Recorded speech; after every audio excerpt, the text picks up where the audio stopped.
keep up with what's happening in class. Hey, we're on. See? Live. Okay.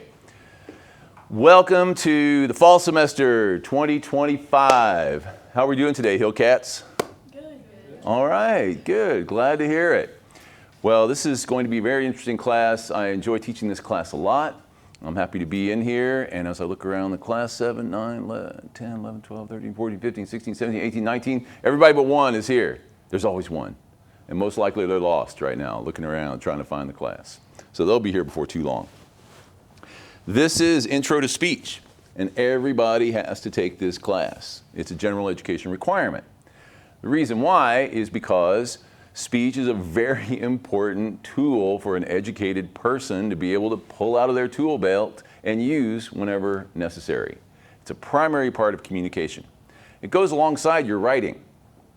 Your writing, not necessarily your AI writing, your ChatGPT writing. We'll talk more about that later.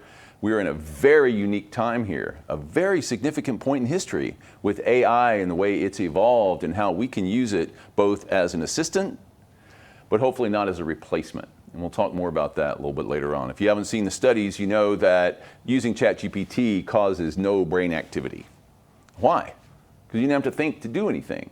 It takes a little brain activity to use Google. Why? Because you have to look at a few links and decide if one is good enough to use. So your brain's actually engaging.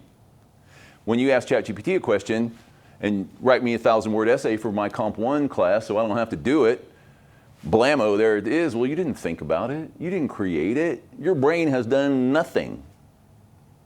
What actually generates the most brain waves possible? Anybody know? Thinking without technological assistance.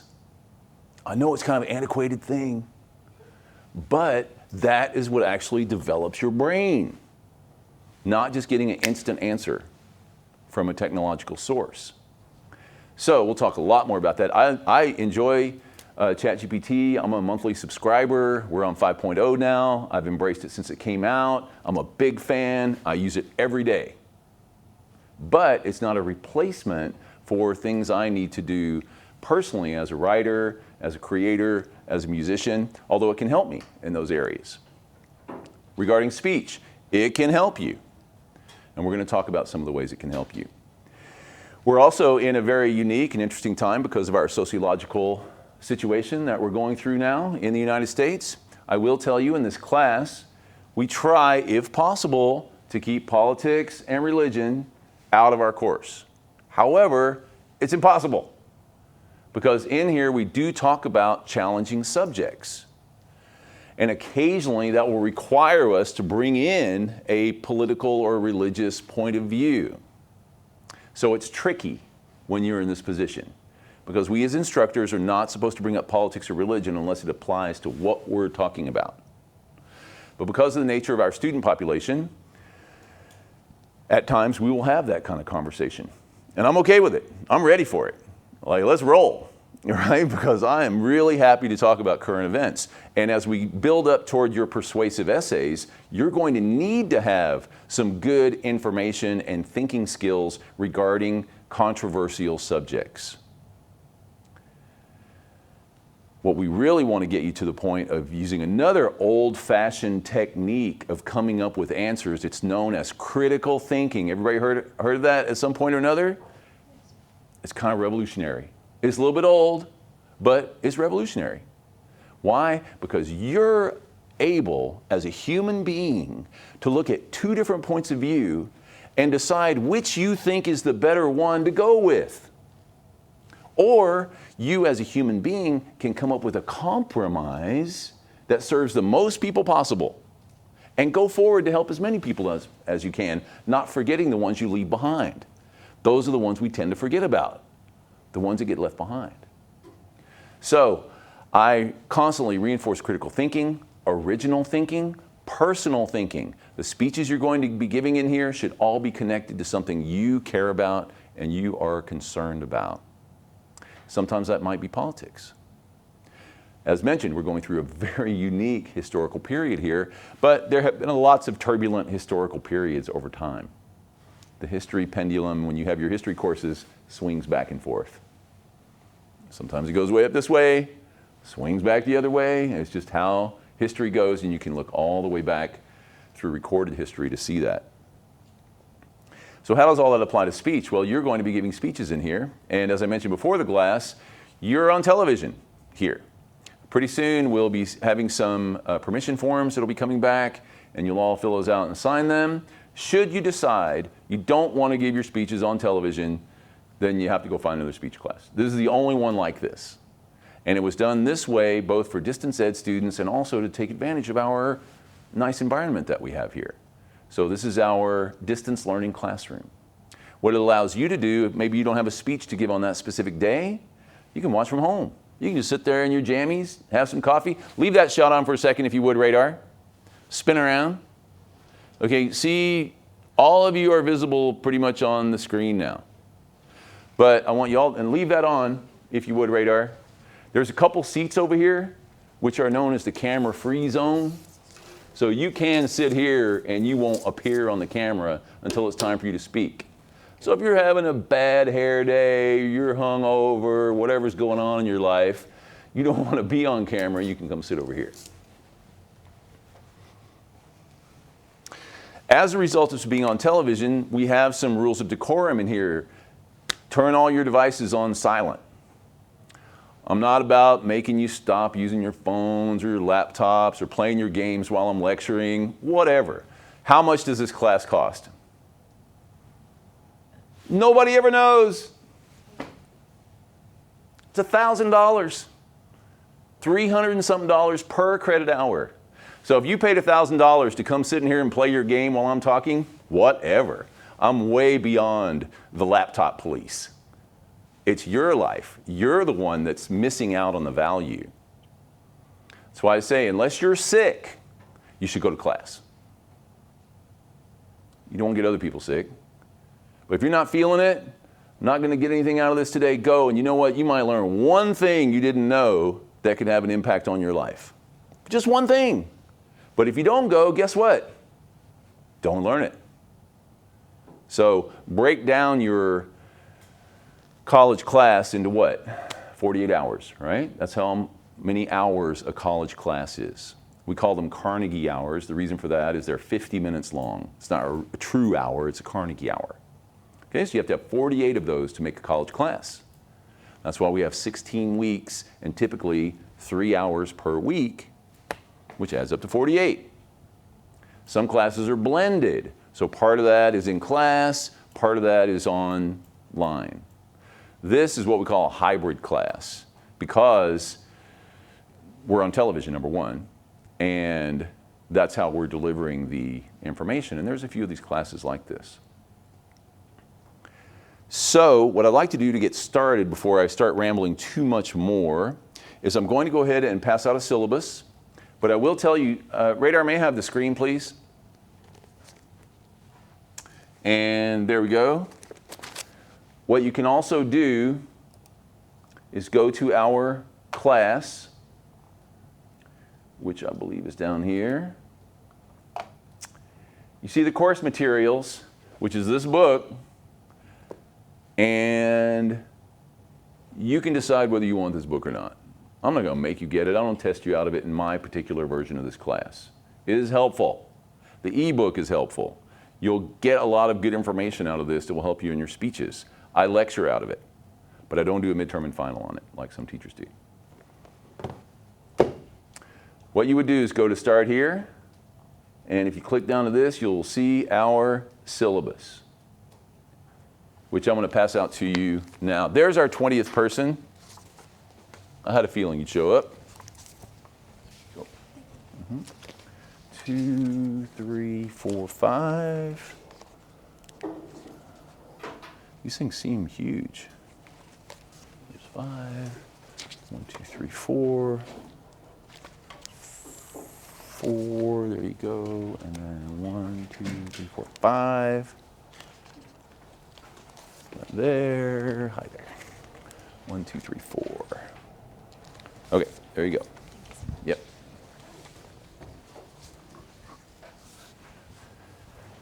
Okay. Radar, you can come back to me.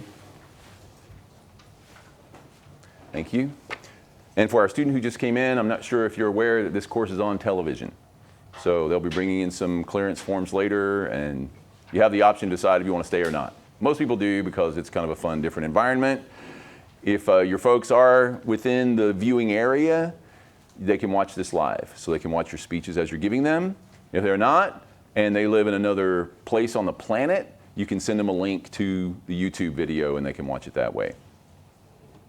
Every class is recorded and uploaded. So as a result of that, you'll be happy to know I don't have any attendance policy. It's up to you. You want to come? Come. If you don't want to come, don't come. But you better be here when your speeches are due. And once again, I will say, it's helpful to come and listen to what other students are doing, to give them feedback, to have somebody to talk to in the audience. And as I mentioned before, and I'll just say this one more time, the class costs you $1,000. Blow it off if you want to. But you're not getting the value out of that $1,000. So here we are. Me, Dr. Hugh Foley. You can either call me Dr. Foley, you can call me Professor Foley. If you're feeling real confident with yourself, you can say Foley, but not first name. And as you go through all your courses, different instructors have different titles because some may not be a professor fully yet, or some may not have a PhD. And so I know it's confusing if you're a student, but you can pretty much always say professor and fine, and you're good there. So that's how you can address me. And at some point I might talk a little bit about myself or ask you if you have any questions about me, but there's too much information out there about me anyway. So you can Google me and know a whole lot like that. But I'll tell you more later. Office hours. Typically, before or after this class, or send me an email and come to my office and we can talk there. You see my email there? And here, this course description. Here's what we're doing in here. We want to provide you a fundamental basis for making good oral communication speeches to people. This, in the future, will be talking to your team at the company where you work, or your team if you're in athletics, or you might have a banquet situation, or you might have to eulogize a grandparent at a funeral. There's all kinds of situations where you, as the educated people, wind up talking publicly. Why do I say that? You're college students.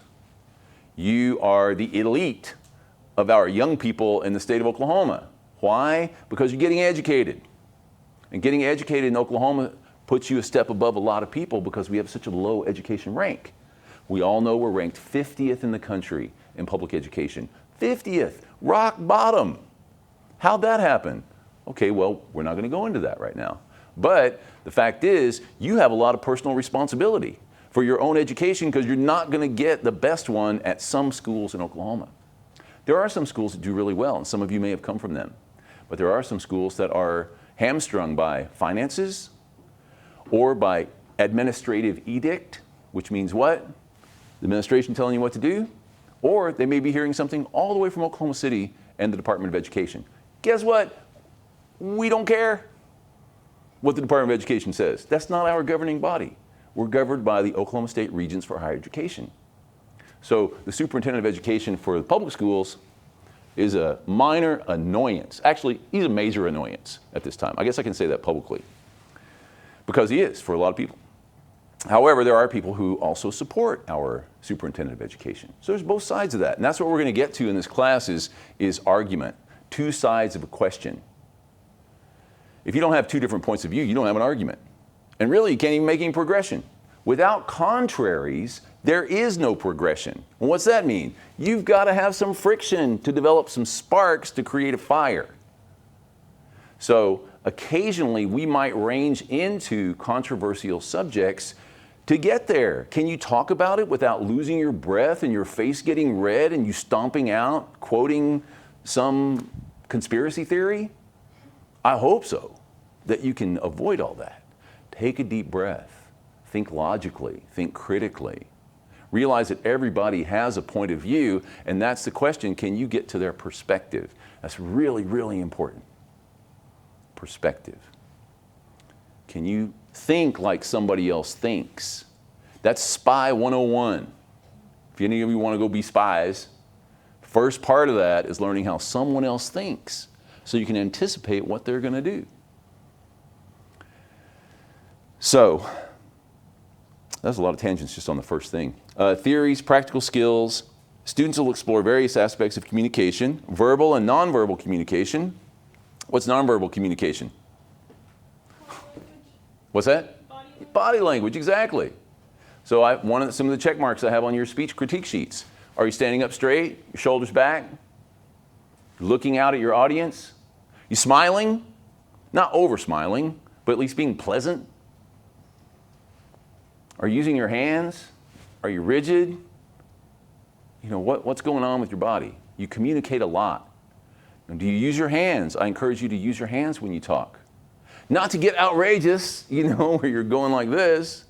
They teach in the high school level, I learned this from one of my high school students. I teach concurrent classes as well over in Prior speech class. They have 4-H speech contests. And they have a box, an imaginary box in front of them.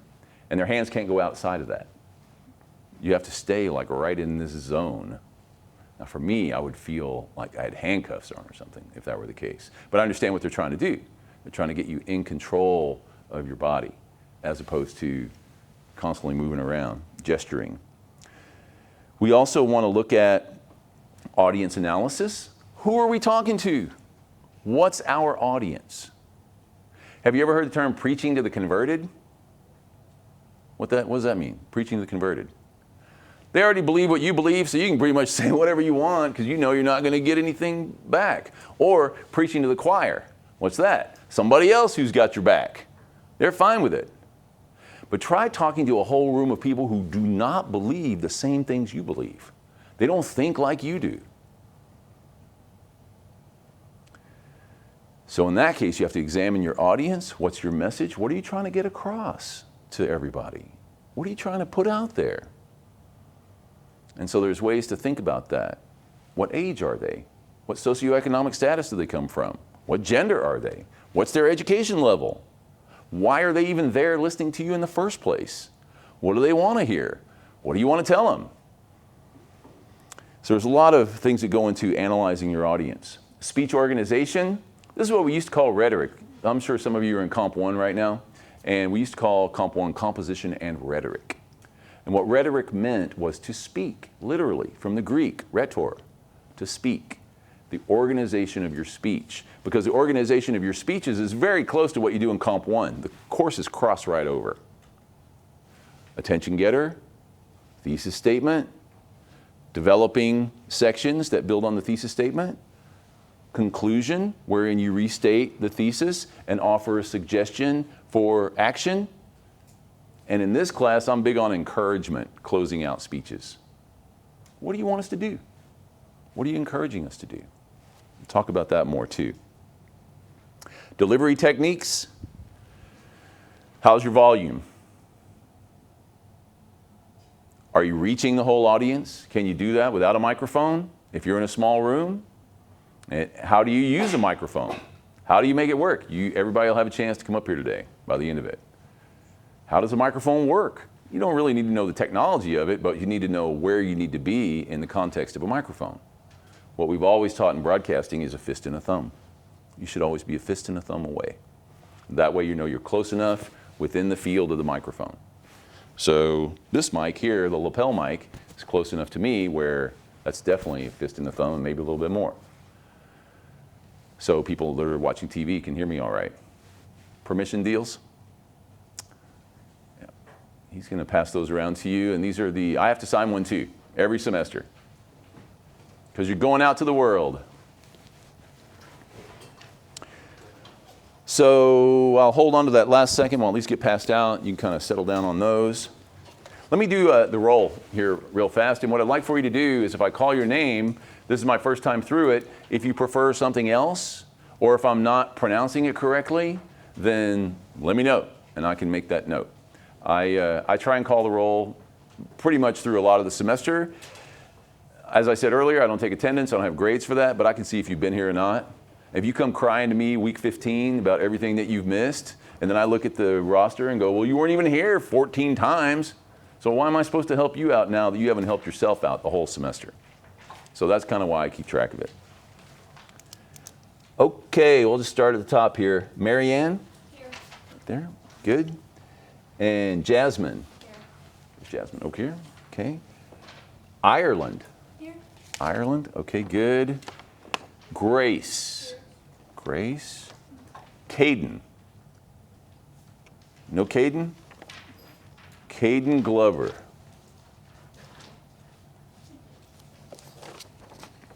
Alyssa? Here. If you don't mind, I'll just read it out really quick. Okay, he's going to tell, yeah, he's going to tell you. Just so you know, for media title and date, you could just write speech. And title and organization name, you could just write RSUTV. And don't forget it's double-sided on the back. It just needs your signature and the date. And then that's it. Here, I'll take one. Thank you. Yeah, that'll be fine. Yeah, just hold on to that. I'm going to do the same thing now. We're all doing it, so might as well. Today's the 18th, I believe. And we are underway.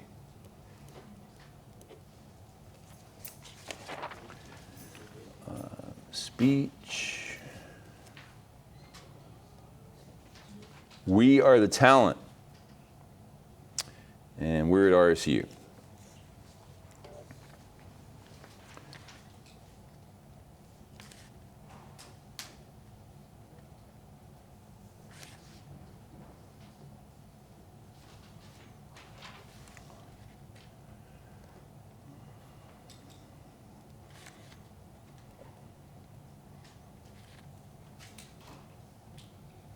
Okay. You can just kind of work on the, hold on to them. Let me finish this roll while you're doing that. I stopped at Alyssa. Here. Over here, okay. This print is so small. Bailey. There are two Baileys? Okay, let's see what we have here. Bailey Hazelwood, that's you. Let's just go down and find the other one. Bailey Williams, it's you, okay. That'll take me a little while to remember. Let's go back to Kendall. Here. Over here? You? Okay, good. Jesse? That's you? Okay, good. Hunter? Here. That's you? Okay, good. David? Okay, good. Kelsey? Kelsey, okay, good. Shay? Here. That's you? Okay, good. Cooper? It's you? Okay, good. Let's see. Thon? Is that right? Thon? Thou? Win? Yeah, that's me. That's you. Okay. How do I pronounce your first name? Uh, What do you want? I prefer English name is Elena. Elena? Yeah. Okay, gotcha. That's what I thought. Okay. And then Corey? Is that right? Corey Pashos? Cortland. Cortland. They have Corey out here as the preferred name. That's what I do prefer, yeah. You do prefer? Yes. Okay, so Corey and Pashos. Yes. Okay, good. And then we have one, I'm sure this is also a Vietnamese name. Kim? Yeah. Is that you? Do we prefer Kim? Okay. And then Chia? Here. And is that pronounced properly? Chia? Okay, good. We got Bailey, Josiah. Is that right? Correct? Okay. And Waylon. All right, Waylon. Okay, good. Only a couple people missing. And like I said, I do like to call that roster. Just kind of, I'm trying to learn everybody's names, and it takes me half the semester to learn everybody's names, and then I'm good, and then I'll see you in January, and I won't remember anymore. So I'll apologize in January, and I'll say, I remember you. You were in my speech class. I'm sorry, what was your name again? I have, I think, 120 students this semester, so it takes a while to build up to know everybody. Okay, the last part was persuasive communication. How do you persuade somebody, and why is that important? Because we're always having to convince people of things. Our friends, our relatives, our parents, our bosses, our teachers. What's a good way to do that? How do you set that up? How do you make an argument to persuade someone to the side that you think is important? Hey, what's your name? My name is Aiden. Well, I'm glad you finally made it. Sorry. It's all right. I'm glad. Better here than not here. Caden. Okay, you have two things you need. You need to fill this thing out, which is your media consent because we're on TV, and that's your syllabus, and we're just going through it. Wait, did I just give you my only copy of the syllabus? What am I doing there? Well, never mind, I have one on the screen. That's why it's here. Okay, so persuasive communication. And we want to combine all this stuff together so that you're a good speaker. Now, before we get started, anybody in here a veteran or military? No. Okay. Anybody in here law enforcement? No. Anybody here a medical professional? Anybody a nursing student? So, okay, we got a couple. The reason I do that is why? If we have a crisis, I'm always able to go, okay, I got one veteran in here. I can depend on them. Or, oh, somebody's having a medical emergency. Oh my gosh, well, we have a nurse in the class. And somebody's law enforcement. It's like, well, if somebody gets all mad and starts swinging at me, then I can call, but it's all back to me. Radar, you can come back to me if you want. Yeah. So it's all up to me. I do that for safety reasons. Kooky things happen in our society today. I want to know who I can depend on, but it looks like it's up to me. So, and I'm not armed. So we'll have to figure things out. What's the strategy in an active shooter? What do? Nobody knows? Y'all. Hide, fight, run. Nobody ever taught you that? No wonder we're 50th in education in the United States. First thing you do is hide. If it sounds like it's going to get ridiculous, you fight with whatever you have. If you're going to die, you might as well go down swinging and throwing stuff. But avoiding that, what do? Run. How do you run? Thank you. Zigzag. Never run in a straight line. You're easier to pick off. Go that way, go that way, go that way, go that way. See, you got a little survival information today. This is important for you. Unfortunately, it's important today because we have such a harsh society in so many ways. And then we're in Oklahoma, where everybody can carry around a firearm if they want to with no license, concealed. You don't know who's carrying and who's not carrying. So it's never a good idea to escalate any argument with anybody. What's the point? You gonna make yourself feel better by yelling at somebody? Go yell at a tree. And then pat the tree and say, sorry about that. I was just getting you to absorb some of my anger so I'd feel better, basically. Trees are powerful. Okay, so I'm the responsible one here, it looks like. By the end of this course, you'll understand the key theories and principles of communication, be able to analyze and adapt communication strategies to different audiences in different situations, demonstrate effective verbal and nonverbal communication skills, develop and organize coherent and persuasive speeches, apply critical thinking and research skills to speech preparation, deliver speeches confidently and competently using appropriate techniques, and evaluate and provide constructive feedback on your own and other speeches. What that really means in here is at the end, I often get people to say, you have any questions? That way the audience can ask you a question and see if you can answer it. And that's when you have to think on your feet a little bit because it's not your prepared speech. So, before we get going any further, what I'd like, and now you've all signed your releases, Radar, what I'm going to get everybody to do is just go in order, and I want everybody to come up here, say your name, something about your background, where you went to school, something you've done that you like, where you're from, your hometown, nothing too complicated, and then what your goals are here at RSU. Okay? Name, background of some type, what your goals are here. Thank you, split. And everybody's going to roll right through this. And we're going to start with Ireland because I remember your name. So you'll go first. So come on up here. What do you mean like background? Like where you're from, where you went to high school, what do you like to do, just anything you want to say. Okay. But hold on a second. You're all right, you stand right here. Okay? Don't be nervous. Okay? Now hold on, I'm going to go in the back. Oh wait, I need something to write with. What's that? Is it on? We'll see. I don't think so. It is now.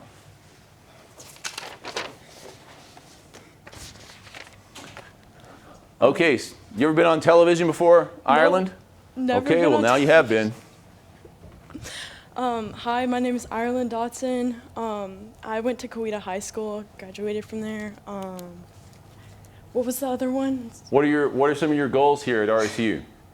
My goal is to make friends and pursue a career that I'm very interested in. I just haven't figured out what my major is yet. So. Okay, good. All right, let's give her a hand. Yay. Way to go. Caden, you're next. I only remember your name because you came in late.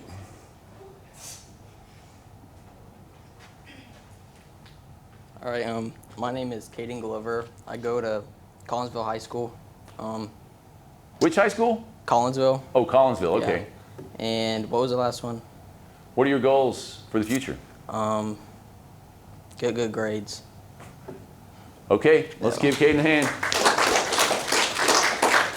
I'll be in Collinsville on Friday for a scrimmage. And next is it, was it Ray? What was your first name? Jasmine, okay. I called your name first, so it's so long ago. Okay. My name is Jasmine Byram. I'm from Catoosa. Graduated from Catoosa High School. My goal is to get a bachelor's degree in elementary education. Okay, good. Let's give her a hand. Yay. And let's start over here. We'll go with you. And I don't remember your first name. I'm looking for it, but you'll tell us. Hi, my name is Kendall. I am my tribe's nation princess. Which tribe? Caddo. Caddo, okay, cool. Yes, and then I guess my goals here is to decide my major and then to run cross country and track. All right, awesome. Let's give her a hand. Yay. Very good.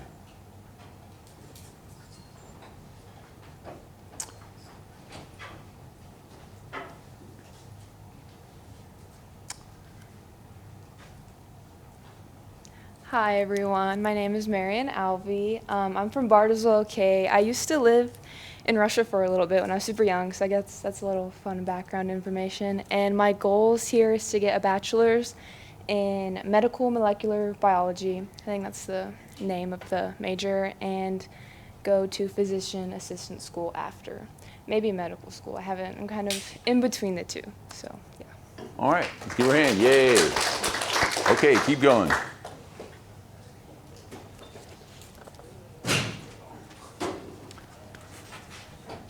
Hello, my name is Hunter. I came from Kyoto. As you see, I about tripped from there. But other than that, my current thing I'm going for going to RSU is I'm wanting to become an accountant. I want to get my CPA. All right, let's give him a hand. Yay. Fun rolling. So y'all can see our class goes till 12:50. We have 16 and a half minutes left. So we're trying to get everybody in that time. Hello guys, my name's Cooper. I'm from Sapulpa High School. I'm very Which big high into school? sports. Sapulpa High School. Sapulpa, okay. Yes, sir. And then my goals here are just meet new people. I'm getting my bachelor degree in sports management. So. All right, good. Let's hear it. Yay.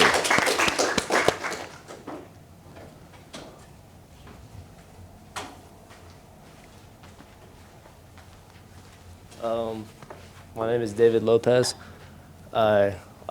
I'm from Jacksonville, Florida.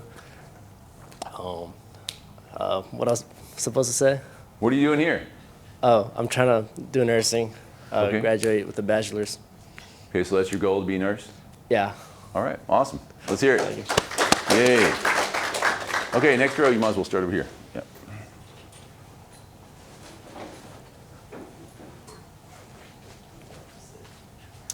Hello, my name is Alyssa Hager. I graduated in May from Pryor High School. Fun fact about me, I am a CNA right now, and I plan on getting my bachelor's degree in nursing.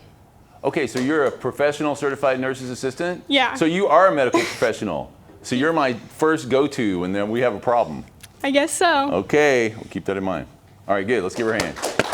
Yay. Okay.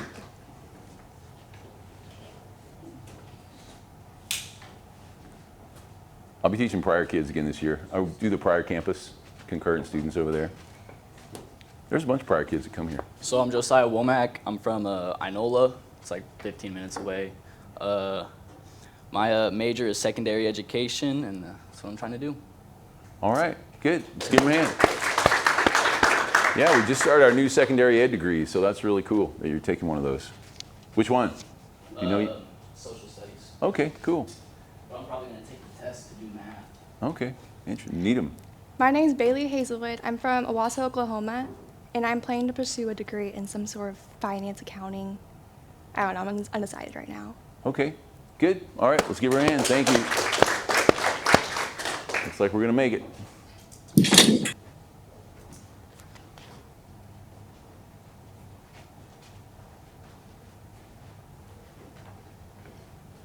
Hey, I'm Jesse Jones. I grew up in Spavinaw on a homestead, and I'm majoring in environmental conservation, hoping to complete that and not go broke.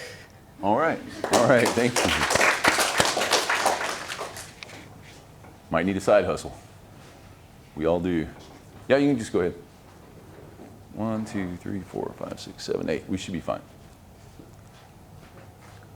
Hi, my name is Bailey Williams. I graduated from Newcastle High School, and my biggest goal is to make lifelong friends and to get my degree in psychology. So okay, it's from Newcastle's way southwestern Oklahoma. Yes, it's so how'd about. you find us?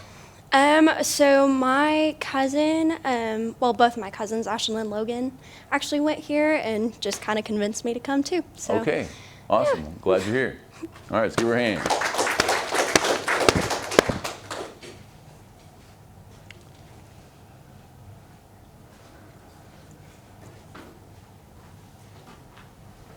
Hello, my name is Kelsey Mace. I'm from Skytook, Oklahoma, but I was homeschooled my whole life, so I graduated from that.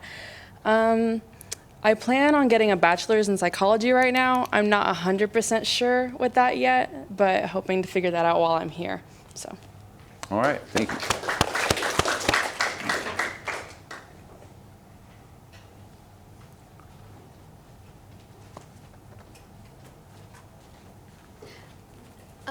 Hi, my name is Chia Vu. I'm from Inola, and I'm planning to get my bachelor in nursing. Okay. Yeah. All right, good. Thank you. Who's next? Oh, yours. Okay. Good.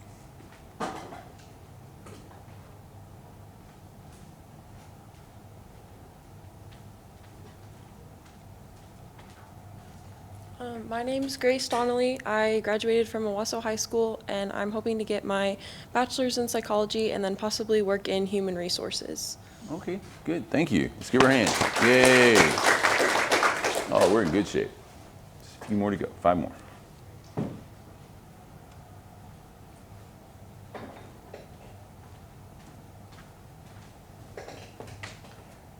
Hi, my name is Waylon Wright. I'm from Forgan, Oklahoma, all the way out in the Panhandle. I'm here What, for Oklahoma? Forgan. How do you spell that? Like Forgan? Oregon, but with an F in front of it. Forgan? I know Oklahoma really well, and I've never been to that town. It's all the way out in the Panhandle. Past like Guyman and way out there? It's before Guyman. Before Guyman. Yeah. Okay. The bottom half of the Panhandle or top half? Middle.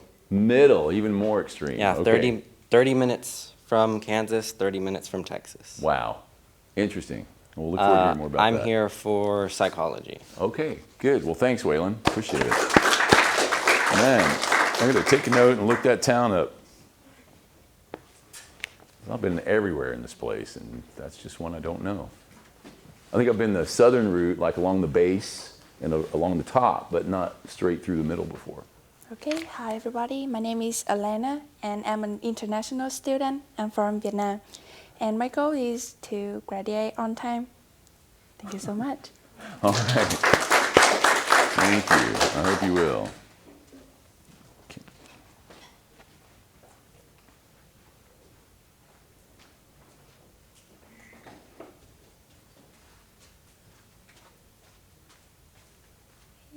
Hi everyone, my name is Kim and I'm a foreign student from Vietnam, and my goal is here to get bachelor degree in nursing. All right. Thank you.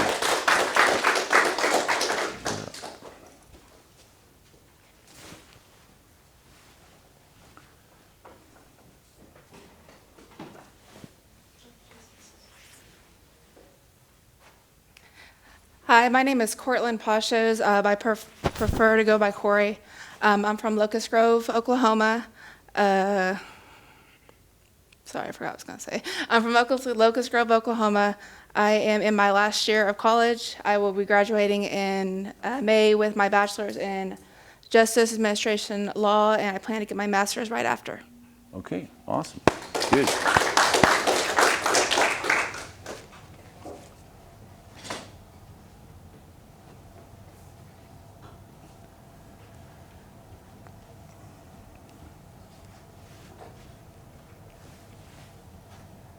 Hello, my name is Shay Merrill, and I'm from Claremore, but I graduated from high school in Tulsa, and I am majoring in pre-physical therapy, and I'm planning on going into a career around that. All right, let's hear it. Yay. Very good.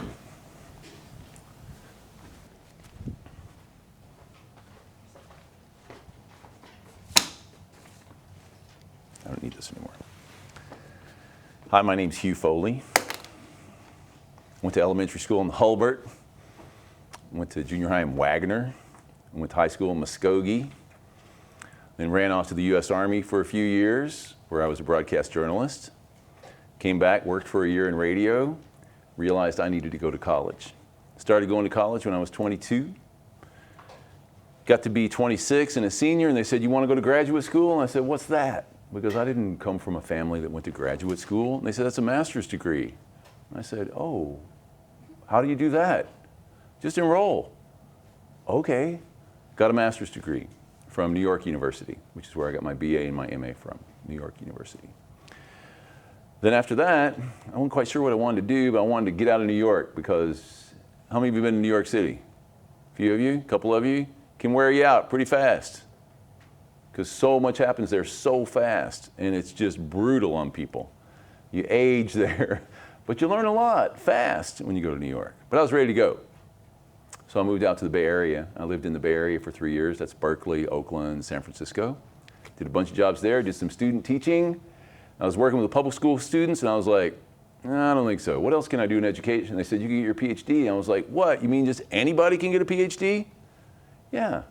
Okay, so I started applying. Next thing you know, I'm sitting in Stillwater at Oklahoma State, and it took me 7 years, but I got my PhD.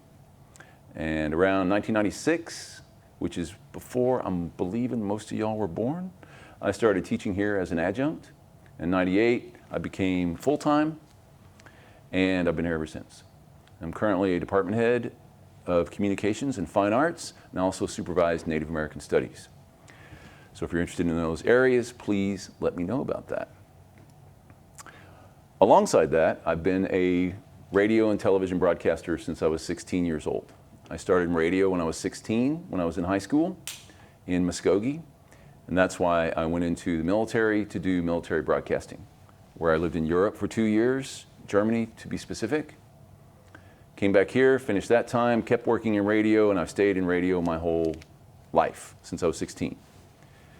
So I've been program director of various stations, music director, general manager, all of that. I currently am a co-owner of a radio station in Cushing, Oklahoma, which I program, and I also do play-by-play there. So I call high school football games, which is why I was saying I'll be in Collinsville on Friday, because we have a scrimmage. We're not a live broadcast, but I'm just going to check it out and see what's happening. We start our live broadcasts a week from Friday. So alongside being department head and being professor of many different subject areas, I also do a lot of writing and presentations on Oklahoma music and Oklahoma history. I'm a founder of the Oklahoma Music Hall of Fame in Muskogee, and we are now 30 years into that project, and we are going through a museum redesign right now, and I've been heavily involved in that. I'm also a musician, and I like to play out. I usually play out about once a week somewhere as a singer-songwriter type with a guitar. I also play in a band, and we had a gig a couple weeks ago in Stillwater at this big new performance park we have there called Block 34. It was a really good opportunity and fun thing. So that is essentially my professional and creative life. RSU, my side gig is the radio station, and then my art and passion is my music. And I have one son. He's now 30 years old, so I don't have to supervise him that much. But no matter how old they are, they're still your kids in a lot of ways. So he's a Muskogee Creek Nation citizen and a powwow singer. Travels the country singing in a powwow group. And we produced an album for him last year. And his group, they're called Full Metal Jacket, is the name of the drum group if you ever want to look them up. So that's essentially me. This semester I'm teaching this class, I'm teaching a cinema class on Monday nights in Pryor. I'm teaching Comp 1 for Pryor concurrent students this year because we needed somebody to do it. So I said I would take it because I have an English PhD and I used to teach Comp when I started here. So I said I'll do it. Ironically, we're teaching a book called Fahrenheit 451. Anybody ever read it? It's kind of a typical high school book. Several of you? Yeah, it's all about censorship, burning books, alternative facts, who gets to write history. It's like a forecast of where we are right now in a lot of areas in our socio-cultural environment. So I'll be doing that. And then I call football games on Friday night. I go to the station every Saturday. I play music, I practice every day, and I have gigs, as I mentioned, like about once a week. And that's pretty much my life. I just keep on going as much as I can. There are always going to be other things that I could say or talk about, but that's pretty much enough. And if you Google me, you'll see more than you want to know. My age, I'm 64. So most of you are in the 18 to 22 range. That means your folks are roughly in their late 30s or 40 or so, maybe early 40s. That means your grandparents are mostly in their upper 50s or lower 60s. So I'm your grandparents' age. Okay, so you get in an argument with me, it's like arguing with your grandpa. Okay? So just keep that in mind. All right? I'm not of a generation that is like super current. I have a TikTok account. I use ChatGPT every day, but that doesn't make me a Gen Z, right? Or a millennial, or what's the next one, you know? Alpha. I've got a little 7-year-old nephew. I was seeing him yesterday. Look out for that bunch. I'll tell you that. So you Gen Zers, you're old people now, right? You're in college, right? So it's those ones coming up that we're really starting to watch now. We're trying to do all we can to help you get where you want to go, though, and that's part of what this class is about, and that's what college is about as a whole. I'll leave you with this because we'll come back on Wednesday at noon. College is your responsibility. Period. Your schedule, your work, your attendance, it's all up to you. Nobody can do it for you. And you'll have lots of distractions. What do I mean there? Your friends who aren't in college, or maybe they are in college and not that serious, are going to want you to do other stuff all the time. Let's go to the lake. Let's go out. Let's go to town. Let's go drive around. And you're like, you know, I really need to read my speech book and work on my outline for the speech I'm giving tomorrow on television. Oh, you can do it later. Don't listen to that. Because they're not going to be standing here with you when you're on television not being organized. So I encourage you to think for yourself, watch out for yourself, protect yourself. Because you have to be a little bit selfish in the college environment. When you get out of here, it's about everybody else. It's about helping your friends, your family, your community, your state, your nation, your employees, everybody that you're with. But while you're in college, you have to focus on yourself and be self-disciplined in that way. So I think we basically have gotten through everything we need to get through. We're going to come back on Wednesday, and we are going to just finish the syllabus so you know a little bit more about what we're doing. And then we're going to start talking about your first speech. And that first speech is going to happen next week. That's your introductory speech. It's a little more expanded on what you did today. Here's who I am and so forth. One polish note. Here's how I critique. Praise, polish, question. Give you something really positive, give you something to work on, and ask you a question. Today's polish, the utterance, About half of you, the first thing you did when you came up here, you went, I'm so-and-so. This is a no zone. It'll take a little while to get to that point, but that's one of our goals. Okay, nice to meet everybody, and we'll see you on Wednesday.